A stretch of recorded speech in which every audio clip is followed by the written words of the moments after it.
Welcome welcome to R J skill the versatile world. देखिए, हम लोग बातें कर रहे थे एथिक्स, जैसा कि मैंने बताया था, एथिक्स, इंटीग्रिटी, एप्टीट्यूड। तो हम लोग लेक्चर 3 की बातें कर रहे हैं, लेक्चर 3। और जैसा कि मैंने आपको बताया है, कंटिन्यूअसली और सारे लेक्चर्स अपलोड किए जाएंगे।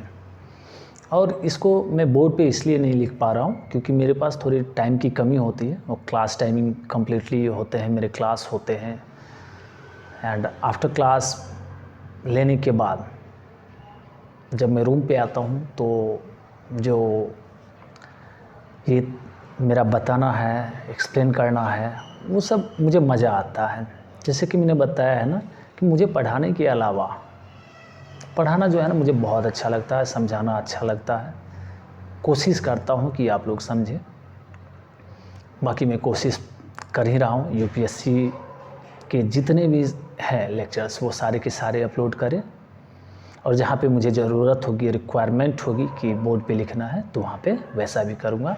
लेकिन एथिक्स, इंटीग्रिटी, एप्टीट्यूड ऐसा है ना जिसको अगर दिल में उतार लेते हैं, समझ लेते हैं, तो फिर हमें लिखने की ज़रूरत नहीं है। ठीक है, तो देखिए, इसमें हम बातें करते हैं एथिक्स, इंटीग्रिटी, एप्टीट्यूड की। तो एथिक्स, इंटीग्रिटी एंड एप्टीट्यूड, जैसे कि अगर हम दर्शन शास्त्र की बातें करें या फिर हम समाज शास्त्र की बातें करें, तो इन दोनों का पढ़ने का तरीका, एथिक्स समझने का तरीका वो बिल्कुल अलग अलग होते हैं। और यूपीएससी जो है हमारा, वो इन दोनों के क्या है, जस्ट कहिए तटस्थ कह सकते हैं। यहाँ पे बातें ये हो जाती हैं कि यूपीएससी के सिलेबस में नैतिक व्यवस्था है, क्योंकि फिलॉसफी के अकॉर्डिंग देखें तो वो क्या है, डिफरेंट तरीका हो जाएगा। समाज शास्त्र में जाएंगे तो वो अलग हो जाएगा। यानी दर्शन शास्त्र और समाज शास्त्र के क्या है, तरीके अलग अलग हैं। जैसे देखिए, अगर हम फिलॉसफी की बातें करें, दर्शन शास्त्र की बातें करें, तो इसमें से 3 टर्म समझिए। एक तो एपिस्टेमोलॉजी है ना, ज्ञान मीमांसा। मतलब एक्चुअली मैं ब्रांच बता रहा हूँ फिलॉसफी के, ऐसे तो 10 ब्रांच बोले जाते हैं, लेकिन मानना है कि अगर इन 10 ब्रांच को इन 3 ब्रांच में समेटा जा सकता है। वो क्या है, ज्ञान मीमांसा, एपिस्टेमोलॉजी, तत्व मीमांसा, मेटाफिजिक्स, और दूसरा जो है, तीसरा जो है वो क्या है, एथिक्स है, नीति मीमांसा, या हम कह सकते हैं नीति शास्त्र। तो समझिएगा, मेटाफिजिक्स जैसे अगर हम बातें करें तो बियॉन्ड द फिजिक्स, फिजिक्स वाले तो सभी स्टूडेंट समझते हैं कि फिजिक्स क्या होता है ना। तो ये बियॉन्ड द फिजिक्स बातें करता है। और फिलोसफर है, और फिलोसफर की बातें तो वही होती है जहाँ से आपकी ख़त्म होती है, वहाँ से उनकी स्टार्ट होती है। मतलब उन्होंने अपना जीवन बिताया होता है उन 1-2 क्वेश्चंस के लिए भी, जैसे कि ईश्वर है, नहीं है तो कितने हैं, एक हैं तो उनकी प्रकृति कैसी है, यानी बहुत सारी बातें, आत्मा है कि नहीं है। तो इन सब क्वेश्चंस किनके होते हैं, फिलोसफर के। और वो जो है ना, खाल के बाल, मतलब उल जुलूल टाइप के भी क्वेश्चन करते हैं। एक्चुअली उल जुलूल क्वेश्चन नहीं होता है, जो हम लोग समझते हैं कि वो कुछ भी पूछ देते हैं। उन्होंने अपना जीवन उस क्वेश्चन के पीछे दिए होते हैं। एंड फिलॉसफी की बातें करें तो वो बहुत बड़ी बातें हैं। ऐसा नहीं कि कोई भी फिलॉसफर बन जाएगा। ऐसे कहने के लिए तो आप भी फिलॉसफर हैं, हम भी फिलॉसफर हैं, है ना।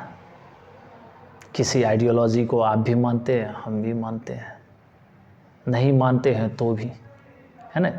यानी किसी भी तरीके से फिलॉसफर है।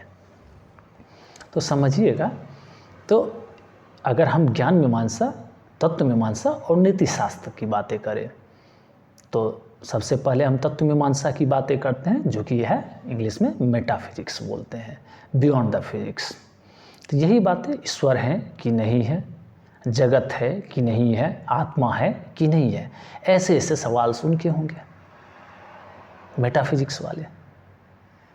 और ज्ञान मीमांसा की बातें करें तो एक्चुअली ज्ञान मीमांसा जो है ना, यहीं से मेटाफिजिक्स जो आते हैं, मतलब ज्ञान मीमांसा के जितने भी, जैसे हम कोई ज्ञान ले रहे हैं, अब ज्ञान तो बहुत जगह से मिल जाते हैं, गूगल बाबा से भी ज्ञान मिल जाते हैं।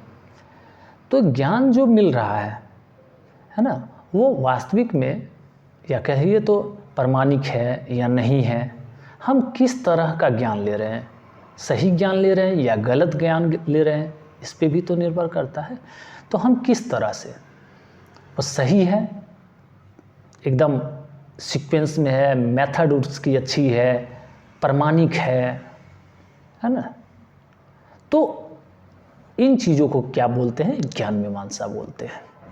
और ज्ञान मीमांसा और तत्व मीमांसा मिला के बोलते हैं नीति शास्त्र, जो कि क्या है, एथिक्स। और यहाँ पे एक बात समझिए, क्या है ना कि जैसे ज्ञान की ही प्राप्ति की बातें हैं ना, ये किसी भी चीज़ों के, तो एक पायरो थे, फिलोसफर थे, उन्होंने कहा था कि दुनिया की हर एक बातों पे संदेह किया जा सकता है।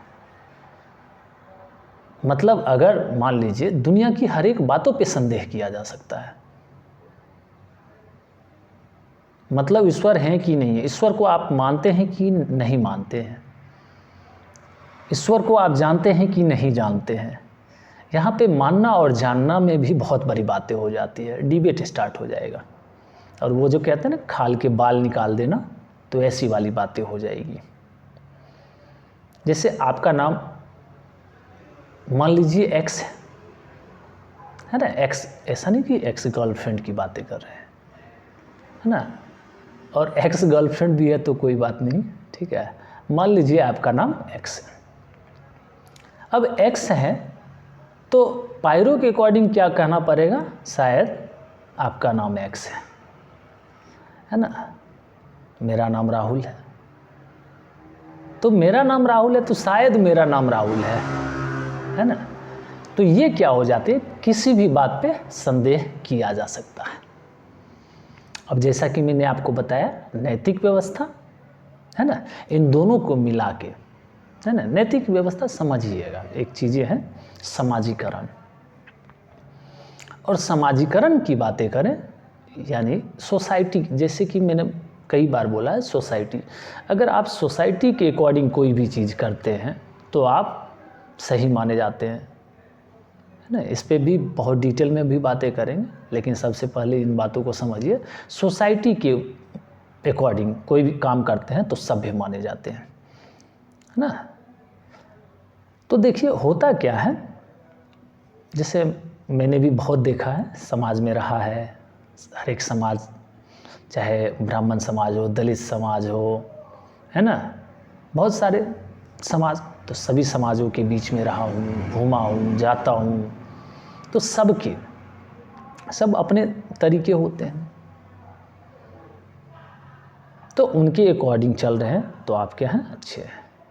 जैसे 4 बार समाज में जाइए और 4 बार पैर छू के प्रणाम कीजिए, बाहर कुछ कर रहे हैं कोई फ़र्क नहीं पड़ता, दिखना सभ्य चाहिए, है ना। तो ये समाज ने क्या किया, वैसा बना दिया है। दूसरे समाज के कांटेक्ट में रहें तो वो दूसरे जैसा बन चुके हैं, ठीक है। और समाज या तो समझिए तो जैसे मम्मी पापा हैं, आपको पीट पीट के सीधा कर दिए हैं, मम्मी पापा के डर से कुछ नहीं कर रहे हैं, है ना। तो वो क्या हो रहा है, समाज के ढांचे के अकॉर्डिंग अगर चल रहे हैं तो आप अच्छे हैं, समाज के ढांचे के विरुद्ध है, मतलब उस फ्रेम में नहीं जा रहे हैं तो आप गलत हैं। तो ऐसा नहीं है कि समाज में हर एक चीज़ सही ही है, हर एक चीज़ गलत ही है, वो तो समाजीकरण की बातें हैं। जैसे कोई छोटा बच्चा जन्म लेता है तो वो कैसा होता है, सामाजिक होता है, असामाजिक होता है ना, या समाज विरोधी होता है, या समाज के तटस्थ रहता है, मतलब सोशल कह लीजिए, सामाजिक, अनसोशल कह लीजिए, असामाजिक, एंटी सोशल कह लीजिए, समाज विरोधी, और ए सोशल कह लीजिए। ए सोशल कहने से तात्पर्य ये है कि समाज के तटस्थ, जिससे समझिएगा बात कि किसी चीज़ों को आप सपोर्ट करते हैं या नहीं करते हैं। तो जैसे कि बीजेपी और कांग्रेस की बातें हैं ना, तो कोई आदमी ऐसा भी आपसे मिलेगा, वो कहेगा ना तो हम बीजेपी के समर्थन में हैं ना कांग्रेस के समर्थन में, मतलब ये पॉलिटिकल है। तो वो बच्चा कैसा है? जो बच्चा जन्म लिया है, मान लीजिए 2-3 दिन का ही है, तो वो कैसा होगा? या समझिए ना, पैदा ही लिया है, पैदा लिया तुरंत, वो कैसा है? सामाजिक है, असामाजिक है, समाज विरोधी है, या समाज के तटस्थ है? तो वो बच्चे की अगर हम बातें करें तो देखिए, सामाजिक कहने का मतलब है कि आपने देखा होगा कि गांव में कुछ ऐसे भी बच्चे होते हैं, आपके यहाँ भोज हुआ, वो बिना बुलाए भी एकदम घुले मिले हैं, भोज में पानी ले लो कर रहे हैं, कोई सब्जी बांट रहे हैं, घुलन मिलनसार आदमी, सबसे मिलता जुलता, एकदम हंसी खुशी। आपके शादी में आ गया, हेल्प करने लगा, है ना, आपकी शादी में आया, हेल्प करने लगा, एकदम गाड़ी वाड़ी सजा दी, है ना, बहुत सारे काम कर दिए। ऐसे लोग क्या होते हैं? सामाजिक होते हैं। समाज वाले भी खुश, कितना अच्छा लड़का है ना, इसको कुछ फर्क नहीं पड़ता, ये काम करने में बहुत ही शानदार है, एकदम सामाजिक है ना। और सामाजिक की बातें करें, अब असामाजिक मतलब बिहेवियर पे है, नेचर पे है। जैसे कोई घुलन मिलनसार होता है, अब वो घुलन मिलनसार नहीं है, वो कैसा है? तो वो इस तरह का है कि अब शादी बगल में हो रही है, लेकिन वो नहीं जाएगा, नहीं हमको नहीं जाना है। ऐसा नहीं कि वो समाज का दुश्मन है, नहीं जा रहा है, उसका मन नहीं है। जैसे कहते हैं ना इंट्रोवर्ट टाइप वाला, है ना, ये वर्ड अभी खास करके फेमस है, इंट्रोवर्ट। तो समझिएगा वो उसी टाइप की है, उसी प्रकृति का है। अब 4-5 हैं शादी ब्याह में, तो उसके सामने वो नहीं जा पा रहा है। जैसे सामाजिक वाला में मैंने क्या बताया कि घुलन मिलनसार है, वो जाके गले वले भी मिल लेगा, भाई कैसे हो, क्या कर रहे हो, लेकिन इससे नहीं हो पाता है। ये थोड़ा सा शर्मीले टाइप का भी है, ऐसा भी कह सकते हैं। तो ये कैसा है? असामाजिक है। एक क्या बोला मैंने? एंटी सोशल, समाज विरोधी। अब समाज विरोधी क्या है? आपकी शादी हो रही, जाके बम फोड़ दिया, ब्लास्ट कर दिया, तो ऐसे क्या होंगे? एंटी सोशल होंगे। मान लीजिए आपकी गर्लफ्रेंड है, बेचारी की गर्लफ्रेंड नहीं है, अब इसमें क्या हुआ? वो समाज सुधार के नाम पे, है ना, दे डंटा ऐसे करेगा, भाई करने दो, करता है करने दो। लेकिन क्या करें, ह्यूमन की टेंडेंसी होती है ना, ठीक है, जेलस वाला भाव। तो वही बात, जैसे एक हैं थॉमस हॉब्स करके फिलोसफर, उन्होंने कहा था एवरीवन इज एवरीवन्स एनिमी।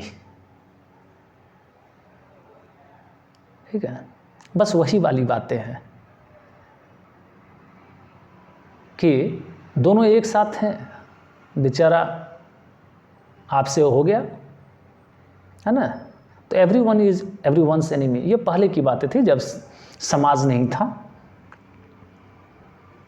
और ह्यूमन की टेंडेंसी तो रह ही जाती है ना, जैसे संदेह किया जा सकता है दुनिया के हर एक चीज़ पे, हर एक वस्तु पे संदेह किया जा सकता है, पायरो ने बताया था। अब इसमें क्या होगा कि आप बगल में बैठे हैं, पता चलेगा कि अरे यार संदेह, पायरो की बात सुन लिया, संदेह किया जा सकता है कहीं ये छुरी ना मार दे, कहीं ये बम ब्लास्ट ना कर दे। तो इस तरह की भावना आती है, ठीक है। और हॉब्स ने क्या बताया? एवरीवन इज एवरीवन्स एनिमी, वही। और आपने देखा भी होगा, ठीक है। लेकिन उस छोटे बच्चे की जो बातें कर रहे हैं, वो छोटा बच्चा कैसा है? समाजीकरण तब होगा जब मार पीट के उसे बनाया जाएगा, दंड दे के, पुरस्कार दे के, है ना। यानी ऐसे समझिए, sanctions, positive negative sanctions. Positive sanction पुरस्कार समझ लीजिए, नेगेटिव सैंक्शन दंड समझ लीजिए, है ना। तो इस तरह से उसे मार मार के सीधा जब वो थोड़ा बोलने लगेगा, घूमने लगेगा, तो उसको मुर्गा भी बनाया जाएगा, है ना। तो इस तरह से उसमें इम्प्रूवमेंट किया जाता है और धीरे धीरे सोशलाइजेशन उनका किया जाता है। ठीक है, तो हम इन सब टॉपिक पे बातें करेंगे। Thank you so much for being with RJ skill the versatile world.